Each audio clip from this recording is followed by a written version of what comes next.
have a fireside chat wherein I would request Apurva to come back on stage along with Amanjot Malhotra from Tezos India.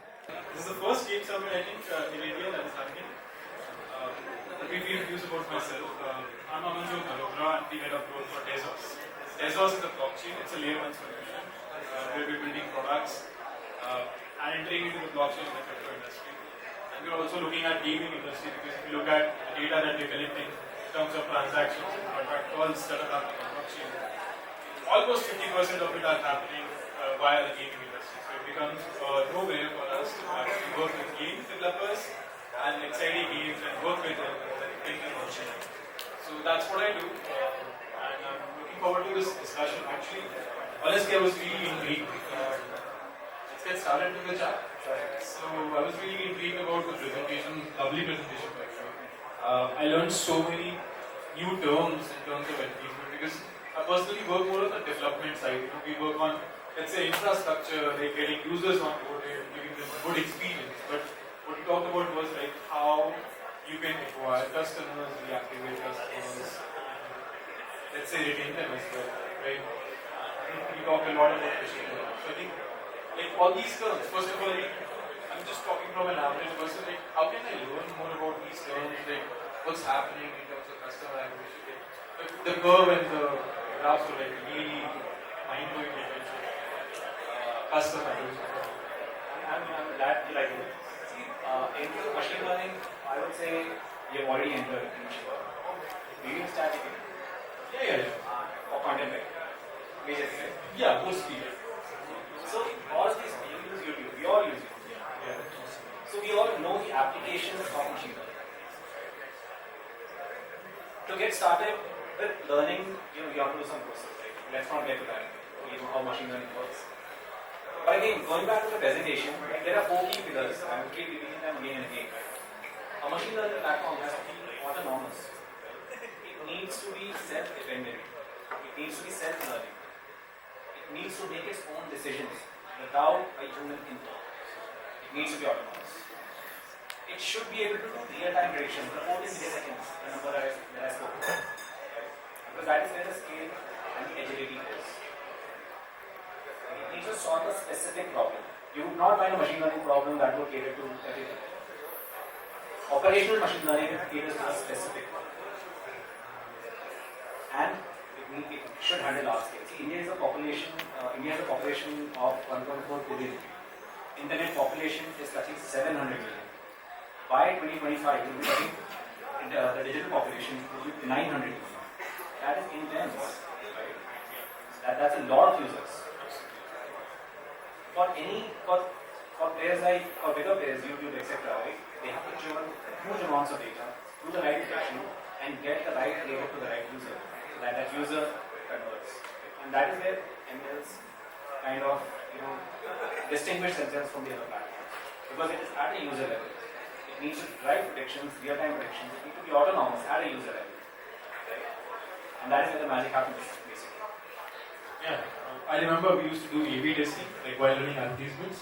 It's like way advanced level of that, because we used to get different results when we used to run those advertisements with different graphics, different content.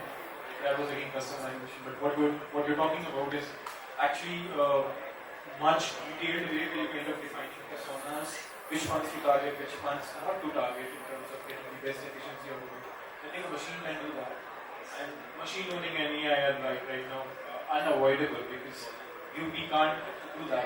Because even if you look at doing things on a real-time basis, it's the machine that can execute that. Humans can't do that. So I would like to distinguish between AI and machine learning. AI is a broader scope. Machine learning is a subset of AI. And operational machine learning, loco, YouTube, ChatGPT, right? They are the niche of what is operational machine learning is.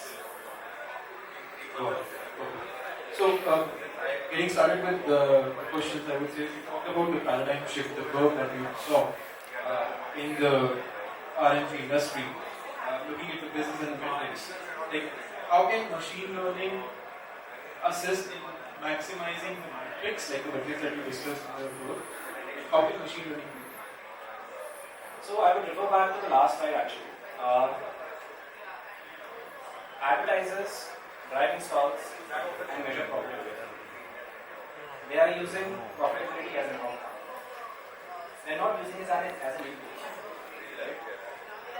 To a machine, to Moloko, give profitability as an input, it will optimize profitability. So outcomes are good, but if outcomes are used as inputs, right, and that's where the actual magic happens. You can optimize the business results and not hope for a certain outcome.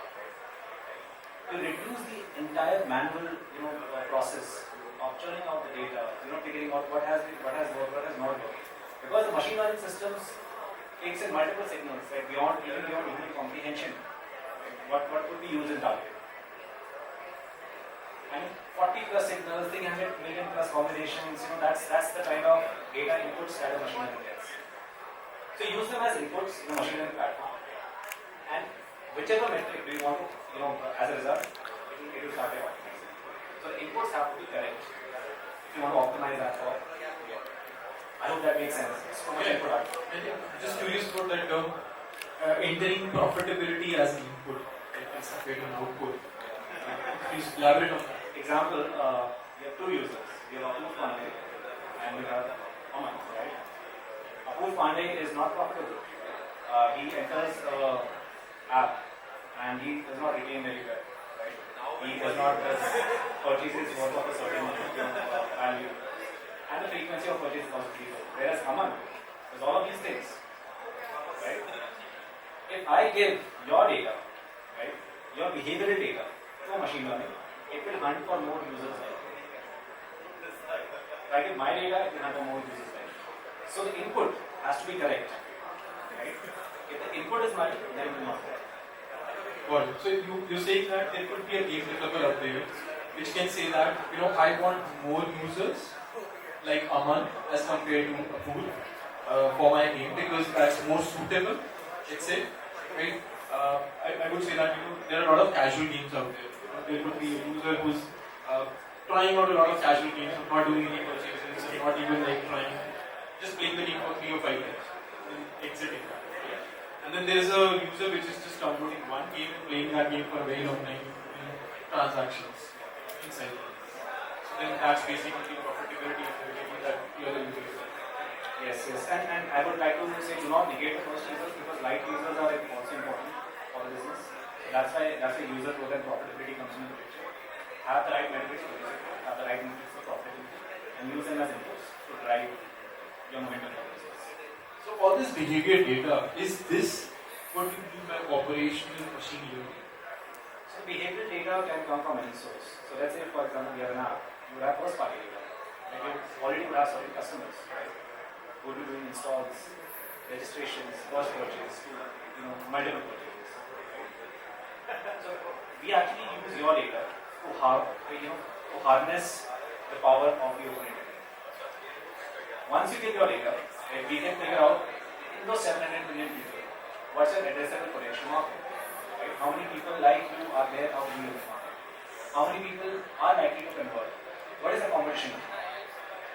So it's the first party data that's required.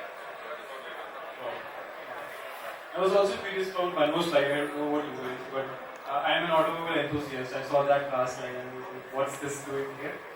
But you quite nicely explained the difference between that. So, like you differentiated the engines between both the cars and how they make the difference once you drive them. How does a company know that which car are they driving and how will they know that this is better, right? So how will they know about like the difference of the machine learning that is being incorporated, let's say Moloko? Yeah. How will they know? I think so. Increasingly, the knowledge of machine learning is also getting into every depth, and it's getting a widespread awareness kind of topic. Just look for any company who uses deep neural networks, right? And that's the turbocharged engine that's required. Right? There are multiple models of machine learning, but deep neural networks is the most advanced and is the most complex, is the most expensive to run. If you have that engine driving, the ML, I think so it's a win, and that's the turbocharged engine that we need. That is the engine, correlation I was trying to draw. So deep neural networks is equal to the turbocharged. Got it. I'll ask a very personal question. How do you keep on evolving that engine as a company, as an organization? Because that's the biggest challenge. Because how do you improve that? So I will talk about a little history. So Morocco was actually found by a person who made a YouTube monetization tool, right? So we have a set of, we have the best set of engineers and product, and our machine learning is autonomous, right? It learns on itself, it makes decisions on itself. So every new data point that comes in, right, the machine learning strengthens, and that's the beauty of it. If you have built a robust product, right, using deep neural networks, you will keep learning on this. Similar to ChatGPT, right? You give more prompts to a ChatGPT, the better it learns about you, the better prompt it gives about you. It's the same analogy. God, yeah, it's very similar to any other ML model.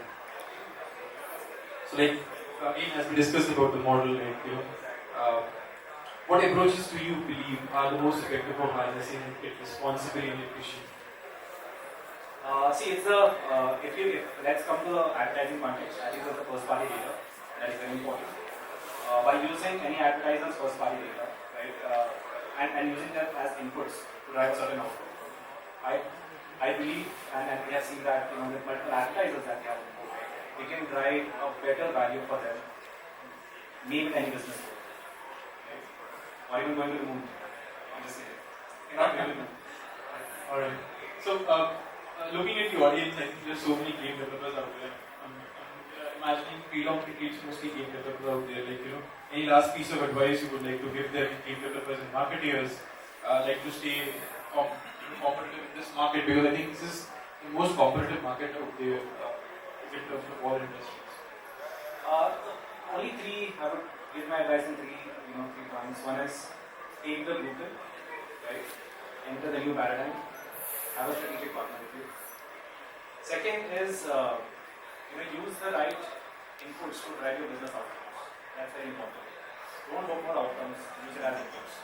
Have a trusted machine learning partner. So yeah, I think so. These are the three. Awesome, sounds really good. Thank you so much for having this session and then chatting up with me. I think you've clarified a lot of doubts. He's available for the whole day. You can just reach out to him and have a chat. And we just outside. Alright, thank you. Thank you guys.